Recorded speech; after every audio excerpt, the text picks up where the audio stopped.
اعوذ باللہ من الشیطان الرجیم بسم اللہ الرحمن الرحیم۔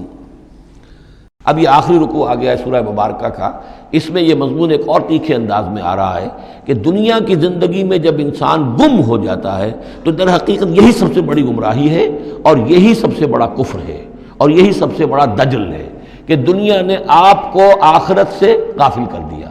دنیا نے آپ کو اللہ سے غافل کر دیا۔ یہ دنیا اور اس کی چمک دمک سے آپ کے اتنے متاثر ہوئے، گرویدہ ہوئے اور اس عروس ہزار داماد کے ایسے عاشق ہوئے کہ آپ اللہ کو بھول گئے۔ یہ دجل ہے اصل، دجالیت یہ ہے اصل۔ باقی ایک شخص دجال وہ ایک علیحدہ جگہ ہے اپنی جگہ پر جس کا فتنہ آنا ہے، اور اس کے ضمن میں بھی میں نے عرض کیا تھا کہ میری کچھ تحقیق ہے لیکن میں ابھی اس کو روک رہا ہوں، مزید اس کی توثیق اگر مجھے ہو گئی تو پھر میں وہ باتیں بیان کروں گا، اس لیے کہ اس مسئلے میں علماء کے مابین کافی شدید اختلاف ہے۔ افحسب الذین کفروا ان یتخذوا عبادی من دونی اولیاء، کیا کافروں نے یہ سمجھا ہے کہ وہ میرے بندوں ہی کو میرے مقابلے میں اپنے حمایتی بنا لیں گے؟ عیسیٰ میرا بندہ ہے، کیا وہ میرے مقابلے میں آ کر تمہاری حمایت کرے گا؟ عبد القادر جیلانی میرے بندے ہیں، کیا وہ میرے مقابلے میں آ کر تمہاری مدد کریں گے؟ کیا تم نے سمجھا میرے بندوں کو وہ میرے مقابلے میں من دونی اپنا حمایتی بنا لیں گے؟ انا اعتدنا جہنم للکافرین نزلا، ہم نے ایسے کافروں کے لیے جہنم کو بنا رکھا ہے ابتدائی مہمان نوازی کے لیے، ان کی مہمان نوازی ہوگی جہنم میں۔ قل هل ننبئکم بالاخسرین اعمالا، یہ ہے اس صورت کا عمود۔ جو میں نے کہا تھا کہ پہلے رکوع کے اندر انا جعلنا ما علی الارض زینۃ لہا لنبلوہم ایہم احسن عملا، یہ سمجھیے کہ ایک کھونٹا تو وہاں گڑا ہوا ہے، دوسرا کھونٹا یہ ہے قل هل ننبئکم بالاخسرین اعمالا، کہیے ان سے کیا ہم تمہیں بتائیں اپنے عمل، اپنی محنت، اپنی جد و جہد، بھاگ دوڑ، اپنی سعی جو ہے اس کے اعتبار سے سب سے زیادہ گھاٹے میں کون ہے؟ محنت تو ہر ایک کر رہا ہے، جیسے کہ حضور نے فرمایا کلو نفس یغدو فبائع نفسہ، ہر انسان صبح ہوتی ہے تو اس کے بعد سے اپنے آپ کو بیچنا شروع کر دیتا ہے، اپنا وقت بیچ رہا ہے، اپنی صلاحیت بیچ رہا ہے، اپنی انرجی بیچ رہا ہے، اپنی اور ذہانت بیچ رہا ہے، شام تک بیچتا رہتا ہے اپنے آپ کو، کچھ کما کر لاتا ہے، بیچ کر اپنے آپ کو کچھ لے کر آتا ہے۔ تو یہ انسان جو ہے اس درجے اپنے آپ کو دنیا کے لیے انہوں نے بیچ دیا ہے اور ہماتن اسی کے لیے گم ہو گئے ہیں، لیکن اس بیچنے میں انہیں نفع کچھ نہیں ہے، نقصان ہی نقصان ہے۔ سب سے زیادہ خسارے میں کون ہے؟ الذین ضل سعیہم فی الحیات الدنیا، جن کی بھاگ دوڑ سعی و جہد دنیا ہی میں گم ہو کر رہ گئی، آخرت مطلوب ہے ہی نہیں، وہ تو ایک غمیمہ سا لگا ہوا، مسلمان ہے، سنا ہے والدین سے روزہ رکھنا اچھا کام ہے، روزہ فرض ہے، روزہ رکھ لیا ہے، مطلوب کیا ہے آپ کا؟ اصل بات تو یہ ہے جو ضربہ سلام میں نے کل نوٹ کرایا تھا سورہ بنی اسرائیل میں، من کان یرید العاجلۃ عجلنا له فیہا ما نشاء لمن نرید ثم جعلنا له جہنم یصلاها مذموما مدحورا ومن اراد الآخرۃ وسعى لها سعیها وهو مؤمن فاولئک کان سعیہم مشکورا۔ طالب دنیا ہو یا طالب آخرت ہو، طے یہ کرو، طالب دنیا طالب آخرت کے لیے بھی اللہ تعالیٰ کلن نمد ہؤلاء وہؤلاء من عطاء ربک، دنیا میں اسے ہمیں رکھنا ہے، کھانے پینے کا بندوبست کرے گا، یرزقہ من حیث لا یحتسب، یہاں سے دے گا جہاں سے تمہیں گمان تک نہیں ہوگا، لیکن تم پہلے طے کرو تم طالب دنیا ہو یا طالب آخرت ہو۔ اور سب سے زیادہ گھاٹے میں وہ ہے من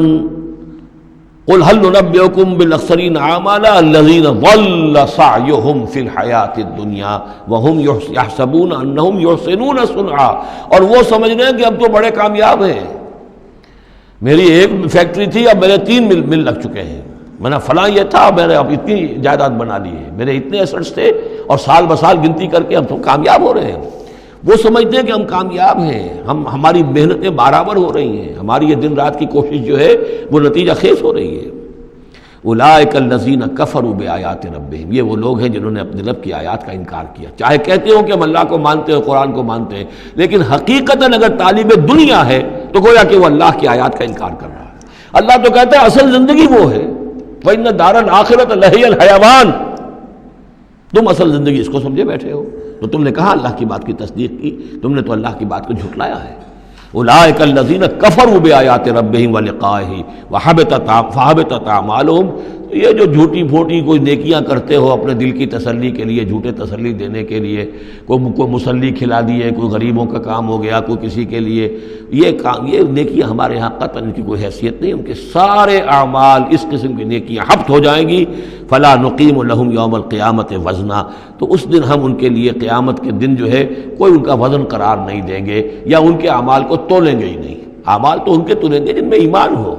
جن میں ایمان ہی نہیں ان کا اعمال کیا تلنا ہے؟ فلا نقیم لہم یوم القیامت وزنا۔ اب یہ ہے دو مقامات جو میں نے کہا ہے کہ ایک کھوٹا وہاں، ایک کھوٹا یہاں،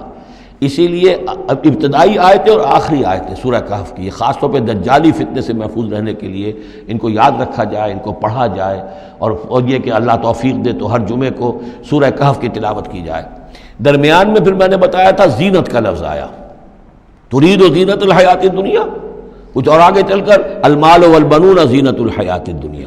تو یہ زینت دنیا اور زیبائش اور آرائش، اور یہ تمہیں اپنے اندر گم کر لیتی ہے، تمہیں نہ خدا کی ہوش ہے نہ آخرت کی ہوش ہے۔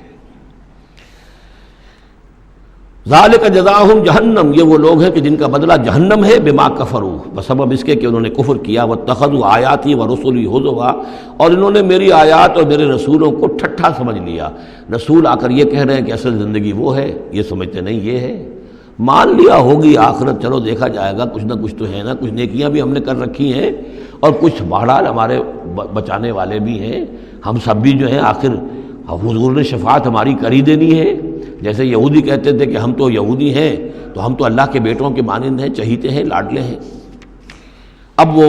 آخری حصہ ان الذین آمنوا، جب ان کفار کی کیفیت یہ ہے، اور کفار سے مراد یہاں پر وہ منکر نہیں ہے، وہ کفار ہیں جو حقیقت کے اعتبار سے طالب دنیا بن گیا، چاہے اس نے لیبل اسلام کا لگا رکھا ہو، مسلمانوں کا وہ بہت بڑا لیڈر ہو، قائد ہو، کچھ بھی ہو، جو طالب دنیا ہے فی الواقع وہ ہے در حقیقت کے جو اصل کافر ہے۔ جس کو کہ ایک بزرگ کا قول جو ہے بہت عرصے بعد آج مجھے یاد آیا ہے کہ جو دم غافل سو دم کافر۔ اسی طرح جو شخص طالب دنیا ہے حقیقت میں وہ کافر ہے۔ قانوناً وہ مسلمان ہوگا، مسلمان ہو، مسلمانوں کا لیڈر ہو، وہ پیر ہو، وہ کوئی بڑا عالم ہو، کچھ بھی ہو، لیکن طالب دنیا، اصل طالب دنیا کا ہے یا آخرت کا، یہ طے کرنے والی بات ہے۔ صدق اللہ العظیم۔